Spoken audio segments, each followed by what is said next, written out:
Repair Clinic makes fixing things easy.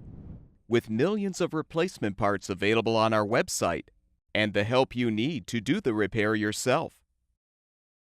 Please always refer to your use and care guide and installation manual before beginning any repair, as they are the primary sources of information regarding your appliance. Warning: electrical shock hazard. Disconnect power before servicing. Replace all parts and panels before operating.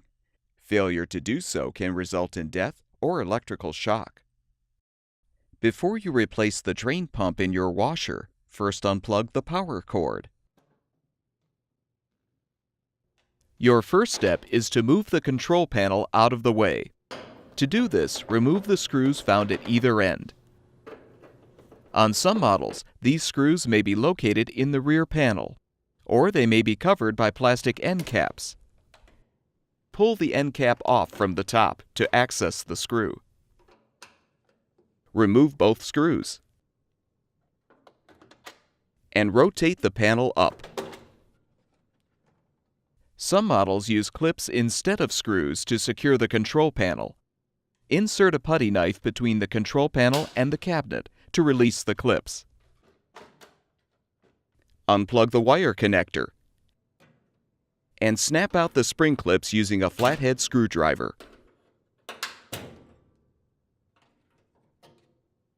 Tilt the cabinet toward you, slide forward, and remove. Now, unsnap the retainer clips holding the old drain pump on.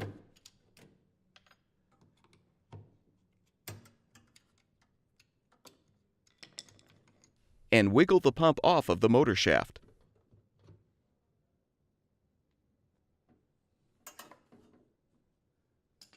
Using pliers, release the clamps to remove the two hoses from the drain pump. Be prepared for water to spill out of the hoses. Set the old pump aside. You're now ready to install the new drain pump.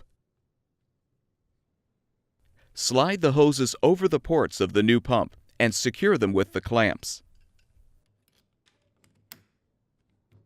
Align the motor shaft with the pump and slide the pump on. Reinstall both pump clips. Now reinstall the cabinet. The front edge of the cabinet slides underneath the base frame. Use your foot to push it into position. Align the two notches in each side of the cabinet with the tabs on each side of the base frame. Now ease the cabinet to match up with the rear panel. Reinstall the spring clips. Reattach the wire connector. Rotate the control panel down and lock the clips into place. Or reinstall the two screws. If applicable to your model, replace the end caps by aligning the tab with the slot at the bottom and snapping the cap into position. You're now ready to plug the appliance back in to make sure it's functioning properly. At Repair Clinic, we make fixing things easy. Thank you for supporting the production of these videos by purchasing your parts from our website.